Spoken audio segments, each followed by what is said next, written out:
You're in a conversation. Maybe it's work. Maybe it's someone close to you. And you can feel it coming, that familiar tightening in your chest. They misunderstand you. They twist your intention. They question your character. And before you even decide to speak, you're already building a defense in your head. You start explaining faster than you're thinking, trying to rescue your image, trying to force clarity into a mind that isn't listening. Stop.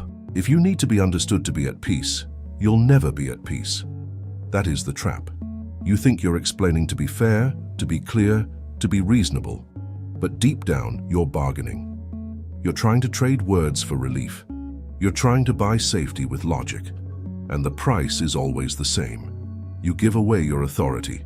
You hand your stability to someone else's reaction.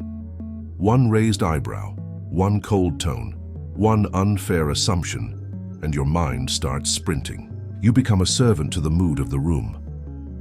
This video isn't about winning arguments. It's about regaining inner authority. It's about learning the kind of Stoic silence that doesn't hide, doesn't punish, and doesn't beg. The kind that stands on reason, on self-respect, and on a clear understanding of what belongs to you and what never did. Because the moment you stop explaining yourself to people who are committed to misunderstanding you, something changes. Not in them, in you. Your nervous system stops chasing. Your mind stops pleading. Your presence gets heavier. Your words get rarer and sharper. And respect stops being something you try to secure. It becomes the natural consequence of a person who no longer negotiates with emotional chaos. Now let's talk about why you keep explaining and why it drains you even when you're right. You keep explaining because you're trying to move discomfort out of your body and into someone else's mind. That's the part most people don't want to admit. Think about it. The moment you feel misunderstood, your system reads it as danger. Not physical danger, but social danger. Your status feels threatened. Your character feels questioned. And suddenly, you're not talking to communicate. You're talking to calm yourself down. You're trying to make the tension disappear by getting agreement. You're trying to make them say, "Okay, I get it," so your chest can relax again. That is emotional outsourcing. You hand your peace to a verdict you cannot control, and it gets worse. Because the more you explain, the more you signal that their approval is the currency that matters. You may not say it, but your energy says it. Your voice speeds up. Your words multiply. Your tone becomes careful. You start covering every angle, anticipating every accusation, trying to preempt every misunderstanding. What you're really doing is this. You're proving you're innocent in a court that never asked for truth. It asked for entertainment, dominance, or leverage. Now notice the drain. Even when you explain perfectly, you don't feel free. You feel temporarily safe. And that's how you know it wasn't clarity you were chasing. It was relief. The relief of not being judged, not being disliked, not being seen the wrong way. But the moment you tie your stability to that external verdict, you become anxious about the future. Because now you need the next person to be reasonable too. You need the next conversation to go smoothly too. You need the next misunderstanding to be cleared up too. Do you see what that does to a mind? It creates a life of constant preparation, constant defense, constant scanning. You don't live from principle, you live from fear of misinterpretation. Stoicism cuts through this with a harsh kindness. The Stoic doesn't speak to control perception. He speaks to express principle. And when you start living that way, you stop explaining as a reflex because you stop using other people as a sedative. And here's the hook that matters. If over-explaining is emotional outsourcing, then silence is not weakness. Silence is the moment you take responsibility back. But to do that, you need to see what's actually happening inside your mind when you feel attacked. In your mind, there's a courtroom that never closes. The moment someone doubts you, interrupts you, questions your intention, you don't just hear their words. You feel a verdict hanging in the air. Guilty, weak, wrong, unworthy. And your instinct is to rush in like a desperate lawyer, stacking explanations, presenting evidence, calling witnesses, replaying details, trying to force a favorable judgment. But here's the truth that changes the entire game. You are both the defendant and the prosecutor. You are the one putting yourself on trial. Most people aren't even listening for facts. They're scanning for control. They're testing if they can move you emotionally. And when you over-explain, you show them you're movable. You show them that the right accusation, the right tone, the right look can pull words out of you like a lever. So the more you plead, the less authority you project. Because pleading is an admission that the verdict matters more than your character. And that's why you can win the explanation and still feel small afterward. You didn't regain dignity. You just reduced discomfort for a moment. You got a pause in the trial, not a release from it. Stoic teaching demands something harder. It asks you to step out of the courtroom entirely. Your job is not to be found innocent by other people. Your job is to act well, to speak truthfully when it serves virtue, to be silent when speech would become self-betrayal, to keep your mind aligned with reason, not with reputation management. Marcus Aurelius says this clearly in Meditations of Marcus Aurelius, Book 4, Paragraph 3, when he reminds himself that it is not other people's judgments that disturb us, but our own opinions about them. When you treat someone's misunderstanding like a threat to your identity, you create your own suffering. When you treat it like noise outside your control, you stay free. Now listen carefully. This doesn't mean you never clarify. It means you stop clarifying to save yourself. You stop speaking like a man begging to be interpreted correctly. You speak like a man who knows who he is and doesn't need a jury. Because respect is not negotiated, it's demonstrated. And the moment you understand that, you're ready for the turning point. The clean separation that ends the trial, ends the pleading, and gives you back your inner authority. Here is the turning point. If you miss this, you'll keep explaining for the rest of your life. The Stoics were precise about one thing. Your suffering grows the moment you try to control what was never yours. And over-explaining is exactly that.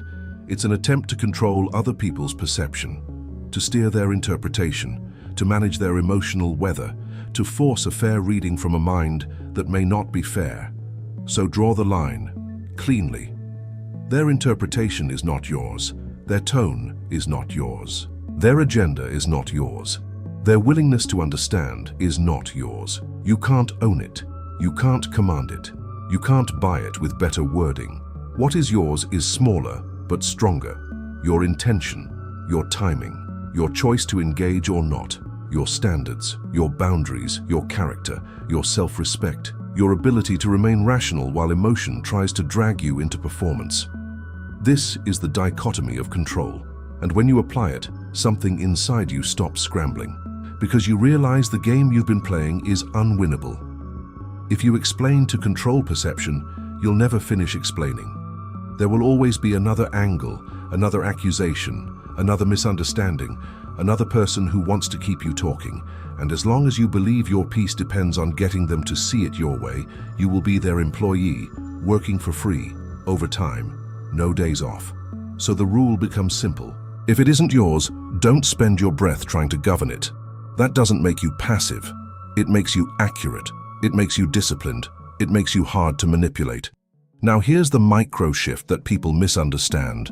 Silence isn't the absence of power. Silence is refusal to chase. It's the moment you stop auditioning for acceptance. It's the moment you stop treating a conversation like a survival test, and the effect is immediate. When you don't rush to defend yourself, you send a message without saying it. My identity is not up for debate. You don't need to announce boundaries when your energy already enforces them. But this will trigger fear at first. Your mind will whisper, if I don't explain, they'll think I'm guilty. That is your old dependence talking. That is the courtroom trying to reopen. And this is where Stoicism becomes real life, not a quote on a screen. You are allowed to be misunderstood. You are allowed to be misread. You are allowed to let people be wrong about you, if correcting them would cost you your inner order. And that brings us to the next step.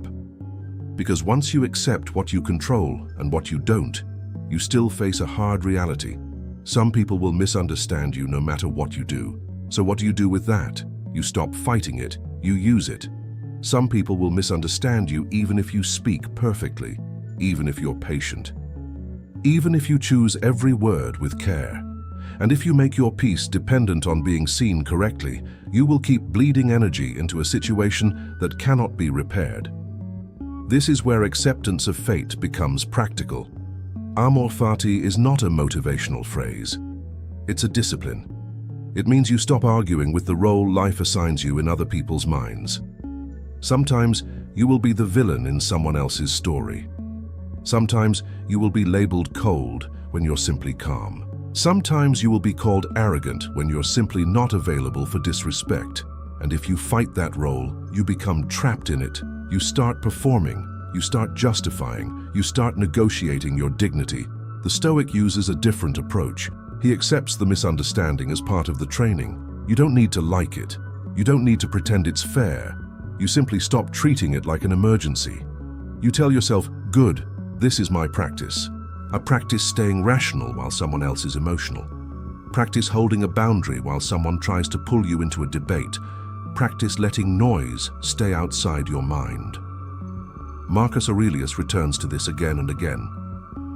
In Meditations of Marcus Aurelius, Book 5, Paragraph 3, he reminds himself to meet what happens as something sent for his development, not as something meant to ruin him. That is the shift. The moment you see misinterpretation as part of your training, you stop bargaining with it. You stop trying to correct every wrong impression, and you start protecting what actually matters, your inner order. Because the truth is, a person who is committed to misunderstanding you is not looking for clarity. They're looking for movement. They want to see you react. They want to see you chase. They want to see you bend. When you accept fate, you stop giving them that entertainment. And something else happens. You become predictable in the best way. Not predictable emotionally, but predictable morally. People learn that you don't panic. You don't plead. You don't scramble to be interpreted correctly. You act with the same steady self-respect whether you are praised or blamed. When you accept fate, you stop bargaining with it. Now, acceptance alone isn't enough, because even if you accept that you may be misunderstood, your body will still want to react. Your chest will tighten. Your mind will want to fill the silence. And that is where reason must take the wheel, not as theory, but as a simple skill you can use in the moment. When emotion rises, it creates a gap, a small space between what happens and what you do next. Most people feel that gap like danger, so they fill it immediately. They fill it with words, explanations, proof, defense. They don't speak because it's wise. They speak because silence feels unbearable. Silence feels like losing control. But that gap is where your freedom lives. The Stoics called this the discipline of assent. Before you accept the emotional story, you pause. You examine what your mind is about to agree with. And in real life, this doesn't need to be complicated. It can be 3 seconds. A small pause that prevents a big mistake. When you feel the urge to explain, do this. Stop and ask yourself one question honestly. Am I speaking to clarify facts, or am I speaking to reduce my anxiety? Because if it's facts, you can speak slowly, simply, and cleanly. One sentence can do it. But if it's anxiety, you will overproduce words. You will start sounding like you're asking for permission to be respected. You will start negotiating your value. Here is a rule that will save you. If your chest is tight, your words will be a negotiation. That physical cue matters because your body doesn't lie. The mind can claim it's being rational, but the body reveals the truth. When your breath is shallow, when your jaw is clenched, when your heart is racing, you are not speaking from reason. You are speaking from threat response. And threat response does not command respect. It signals vulnerability. So you pause. You let the silence exist. You don't rush to fill it. You don't panic about what they might think during those seconds. Those seconds belong to you. They are the moment you reclaim the steering wheel. And then you choose the aim of your response, not the outcome, the aim. You aim to act with virtue, not to force agreement. You aim to be clear, not to be approved. You aim to hold your standards, not to be understood by everyone. This is not about being silent all the time. It's about refusing to speak from emotional chaos. It's about refusing to be dragged into a performance where your dignity is the prize. And once you can create that pause, You're ready for the core skill of this entire video, not theory. A framework you can use in the exact moment you feel pressured to explain yourself. This is the Stoic silence framework. It's not about disappearing. It's about speaking with precision, then refusing to chase. It's how you stay calm, keep dignity, and still be clear. First, you need a boundary sentence. One line, no defense attached to it. You say what is true, and you stop. I'm not available for that. That's not how I see it. I won't be spoken to like that. Notice what these sentences do. They do not invite negotiation. They do not explain your childhood. They do not present a 10-minute argument. They simply mark reality. Most people fail here because they think a boundary must be proven. They think if they don't explain, the boundary won't be respected. But a boundary is not a courtroom case. A boundary is a standard. You don't debate standards. You live them. Next comes the clarify once rule. If clarification is needed, you give it once cleanly, and you do not repeat it. Repeating is the tell. Repeating says you're not clarifying anymore. You're pleading. You're trying to force understanding from someone who may not want to understand. You're trying to control perception again. And the moment you start repeating, you lose the calm authority you had in the first place. So you clarify once, then you stop talking. You let the other person deal with their own reaction. Then comes the consequence, without threat. This is where your self-respect becomes real. If this continues, I'm ending this conversation. If you keep speaking to me like that, I'm leaving. We can talk when this is respectful. The key is the tone. Calm, neutral. No anger used as leverage. No dramatic pause waiting for them to beg. You are not punishing them. You are protecting your mind. And if it continues, you use the quiet exit. This is the part that separates people who talk about boundaries from people who have them. You don't stay to be provoked. You don't stay to prove a point. You don't stay to win. You leave because your attention is valuable and you refuse to spend it in chaos. Sometimes the highest status move is ending access, not winning logic. Now let's be honest. If you've spent years explaining yourself, this will feel unnatural. Your mind will want to add more words. It will say, but what if they think I'm wrong? And that's where you remember what you control.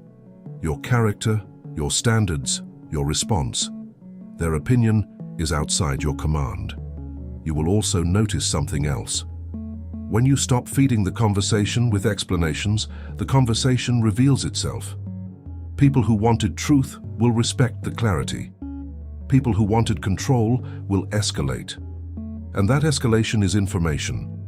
It tells you what you are dealing with. Now you need to see this in real life, because this is where most viewers either apply it or forget it. 3 scenarios, 3 different responses, and in each one, the transformation is the same. You stop chasing respect with words, and you start embodying it. Scenario 1. You're misunderstood at work. Maybe it's an email thread. Maybe it's a meeting. Someone implies you dropped the ball. They phrase it politely, but you feel the accusation inside it. And immediately your mind wants to unload a history lesson. Dates, screenshots, explanations, context, a full defense that proves you were right. Pause. Ask the question. Am I speaking to clarify facts, or am I speaking to reduce my anxiety? If it's facts, you respond with one clean clarification and you stop. I did complete that task on Tuesday. The update is in the shared folder. If there's another issue, tell me specifically what's missing. Then silence. No extra paragraphs. No emotional tone. No proving your worth. You gave truth and direction. That's enough. What changes internally is the most important part. Your mind stops begging. You stop trying to control their impression of you. You focus on what you can control, the quality of your work, and the clarity of your communication. If they're fair, it ends there. If they're not fair, you still didn't surrender your authority. Scenario 2. Disrespect in a relationship. This one is harder because it hits the heart. The tone, the sarcasm, the dismissive look, the little comments that try to shrink you. And the old reflex is to explain your intentions, explain your feelings, explain why you didn't mean it that way, until you're exhausted and they're still not respecting you. Here, the boundary sentence matters. I'm not continuing this conversation with that tone. Then you stop. You don't defend the boundary. You don't argue about whether the tone was real. You don't beg them to understand how you feel. You simply name the standard. If the disrespect continues, you move to the consequence. If it continues, I'm leaving the room. We can talk when it's respectful. And if it still continues, you quietly exit. Not to punish, to protect your mind, to refuse chaos. What changes internally is that you stop confusing love with emotional submission. You stop believing you have to keep explaining in order to keep connection. You learn that real connection requires standards, and you stop training people to disrespect you by staying and pleading. Scenario 3, you're accused unfairly. This is the moment that triggers the courtroom the strongest. Someone attacks your character. They label you. They say you're selfish, cold, manipulative, lazy, whatever their weapon is. And your body wants to prove them wrong immediately. You want to list every good thing you've done. You want to explain your entire heart to someone who is speaking from anger. Here is the Stoic move. You do not take the bait. You clarify once, only if it serves truth. That's not accurate. And then you stop. If they push, you don't climb into their story. You don't start begging to be seen correctly. You don't argue with the label. You move to the consequence. If you want to talk, speak about specific actions. If you keep attacking my character, I'm ending the conversation. And then you follow through. What changes internally is huge. You stop handing your identity to people who are emotional. You stop giving them the power to define you in the moment. You act from your values, not from their accusations. And your nervous system learns something new. You can survive being misunderstood. You can survive being disliked. You can survive not getting the verdict. This is how the transformation happens. Not by controlling people, but by controlling your own ascent. By separating what belongs to you from what doesn't. By accepting that misunderstanding is part of life. By applying reason instead of emotional reflex. And when you do that consistently, you begin to feel it. The shift from performer to principled man. That is the identity change. That is where silence starts commanding respect without trying. There is a version of you that lives like a performer. He watches faces, he measures tone, he edits himself in real time. He tries to stay safe by being understood. He tries to earn respect by being explainable. And because he is always managing perception, he is never fully at rest. Even when the room is quiet, his mind is still rehearsing. Stoicism is not asking you to become indifferent, it is asking you to become principled. Because the moment you stop explaining yourself as a reflex, you stop living for the verdict. You stop treating other people's reactions like commands. You stop confusing respect with agreement. And something subtle but unmistakable happens. Your inner posture changes. You no longer speak to be accepted. You speak when it is right to speak. You no longer defend your dignity. You behave from it. This is the shift from performer to principled man. A performer needs to be believed to feel stable. A principled man does not. He knows that other minds are not his property. He knows that misinterpretation is part of human life. He knows his responsibility is not to be approved, but to be aligned with virtue. So you stop needing to be liked to be calm. You stop needing to be understood to be steady. You stop needing to be believed to have self-respect. That doesn't make you cold, it makes you free. And the free man doesn't chase, he doesn't plead, he doesn't beg for a fair reading.